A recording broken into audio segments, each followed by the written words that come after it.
Hello and welcome. As you know, if you've been watching this channel for any length of time at all, that I garden. I'm a gardener. I'm learning to be a gardener. One of the hardest jobs in the world is growing your own food. I have great admiration for farmers. Today, we are talking about how to tend your spiritual garden. My name is LorRayN, and this is Living Your Best Life. I'm thrilled that you have found this channel, and if you've been watching for a while, I am thrilled that you are here today. So, we often talk about our spiritual life, our journey into our spiritual, for lack of a better term, ascension. And I'm going to shift that term and call it expansion, and I'll tell you why in a bit. So, there's a lot of similarities to any long-term process that we choose in our lives. So, when we're gardening, we need to tend the garden. We need to give it attention. And your spiritual life is just the same. When we move into a state of mindfulness and we look at every act that we do as a state of meditation, when we're tending a garden, when we're pulling out the weeds, when we are nourishing and pruning and harvesting, we look at that from the perspective of a greater knowing, a greater understanding, deeply connected to our spiritual world. So here are a few things that I have learned from my garden so that I can tend my spiritual garden and be more effective. So I've noticed in the garden that there's sometimes we need to remove things from the garden. We need to weed things out. And in a spiritual sense, in our beliefs, as we move through this journey, as we are choosing and expanding our level of consciousness, we run across ideas, perspectives, information that in the moment seems plausible, resonates, feels like the right thing for us. But as we go further down our journey, we start to find conflicting ideas. We tune into our deeper knowing, and our deeper knowing no longer resonates with that idea. And that's when we need to remove, weed it out, or prune it back. Find if there's an essence of it that still resonates with us, keep that part, but get rid of the rest. And so we need to sort and sift through all of the perspectives, all the beliefs, all the ideas. And sometimes these beliefs and ideas came to us when we were very small. Now, there are a lot of ways for you to weed those out. And I'm going to give you a few that you might want to explore as ways for you to weed your spiritual garden. Tapping. This technique, emotional freedom technique, is very effective at helping you to bypass the looping, the constant looping of an idea or pattern that seems to be impossible to weed out. And tapping actually, it is I just had the word and it just left me. It's a pattern interrupt. So you tap on meridian points, and I'm not going to show them to you now. I've done some videos. You can go on YouTube and type in emotional freedom technique and find hundreds of videos that you can follow along to help you to weed out patterns. As you do that more and more, you get better at it, and you can make it more applicable to you and your circumstance. I find even just tapping on one point when you are finding yourself in a pattern, you've recognized it and you can't seem to stop the loop, tapping on that and just acknowledging that you're looping, just tap. It actually sends frequencies down the meridian lines and stops things in their tracks. Okay, so tapping is one. I do a process with clients where I take them back to the origin of where the belief started. And their body, mind, and spirit guide us to that place, even if they are not consciously aware. So it's a technique that brings you to the origin, lets you find out what the circumstances were around that belief, and we address the cause, the actual origin of the belief, and we repattern the belief.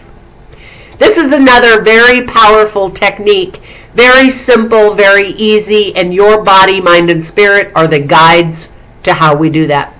Another process is called eliminating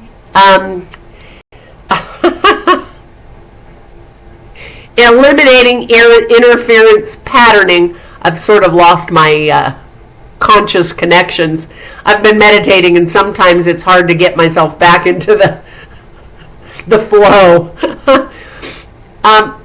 So eliminating interference patterning, or addressing the epigenetic or inherited emotional pattern. Sometimes those patterns that you find yourself looped in, beliefs, ideas, are not yours, never were, but you inherited them actually in your DNA. They got transferred. They were written as a code, a frequency, because everything is frequency, into your genetic code, and then just multiplied once you came into being. So that process is also a very fun process that I do with my clients. And there are a couple of ways that I actually address the epigenetics. Flower essences are very effective at addressing epigenetic or DNA inherited patterns. They're called miasms. It's another word for that. And miasms are, again, in your DNA code, and you inherit these patterns, these ideas, these beliefs, and simply by using flower essences, and there are a couple of ways that I use them. I don't actually use the actual flower essence. I use the energy of the flower essence to assist my clients in moving through that. So these three techniques, is it 3, 4? Whatever. These techniques are very effective at helping you to address the cause and get those weeds out. Okay, so on that line, sometimes a belief has benefit and you need to just prune it back. Simply by going into a deep meditative state, you can ask your spirit, higher self, what part of this is still necessary in the times that I'm in now, in the life that I am living now. How can I just prune that back, eliminate it from my practice, from my psyche, from my ideas? And that's an easy thing. It's just a pruning back. Sometimes you need to nourish your spiritual garden. And how do you do that? Well, on this channel I've provided a lot of ways to do that. And nature is my number one go-to. Nature always is abundantly expressing itself to all of us. So if you can find a way to connect your feet, do some earthing, get your feet on the soil, on the ground, on the earth, connect deeply with Mother Nature, hug some trees, watch birds, smell flowers. All of these things reconnect you to the truth of what is real, that nature is a beautiful abundant garden, expressing and teaching. If we simply look out at nature, we can shift our ideas and perceptions of what reality is. So I use nature as my guide. I witness the abundance of this world through my interaction with nature. Sometimes in your spiritual garden, you need to, tending your spiritual garden. So we've talked about removing or weeding, pruning, nourishing. There are other ways to nourish your spiritual garden. I think meditation is probably the single most nourishing practice. But people have a misconception of meditation. Meditation doesn't have to be a struggle. It should never be a chore. And yes, in the beginning, when you're learning the techniques of meditation, when you are essentially attuning your beingness to the frequency of meditation, which is a very high frequency. Once you have created the neural pathways within your brain that lead you to the meditation state or frequency or brainwave, you can easily just tune to that. You don't need to sit down on a pillow and cross your legs and, ohm yourself into meditation. Once you build the practice, once you move yourself into that awareness, you can refine that frequency again. So in the beginning, when you discipline yourself into meditation, the payoff is that at any time, let's say you're out in a busy shopping mall, not my favorite place to be, full of people, and you're feeling a little agitated, a little stressed, you can actually just find that frequency, find that neural pathway, and instantly get yourself into a state of meditation. This will calm you. It will raise your vibration. You will shift everything around you. Your perception will be altered. So meditation is a perfect way to nourish and tend your spiritual garden. Okay, so nourish, prune, remove. Sometimes you've got to plant new things. So when you are focused on your spiritual journey, there's a lot of talk about ascension, this idea of ascending. Well, my concept is we are already ascended. We are ascended masters here on this earth plane. We may have forgotten it, but it doesn't change the fact. We are the ascended masters, the fractals of the divine, God in form. So, if we want to plant new ideas, what we are doing is we are expanding. So we're not ascending to anything. We're already divine. This portion of us that exists here on this earth plane is a fraction of who we are. So how can we possibly ascend? But we can, and the reason we chose to come is to expand. We're not only expanding ourselves, our individual fractal, we're expanding the entirety. We put a new idea, a new possibility, a new thought into the field. And out of that, it expands the whole. That is power. It is powerful. It is a powerful idea. So, I often just sit and daydream, I guess you would call it. I just ponder thoughts and ideas, and sometimes, every once in a while, a powerful, just pop in the middle of my head idea pops in, and I think, I wonder. And the more that I wonder, the more the idea expands. Now, I know that if I expand out into the field of pure potentiality, the all, the is, the 0 point, I'm adding this new frequency out into the whole. So I'm planting new seeds. I'm planting seeds in my garden and the garden of the all.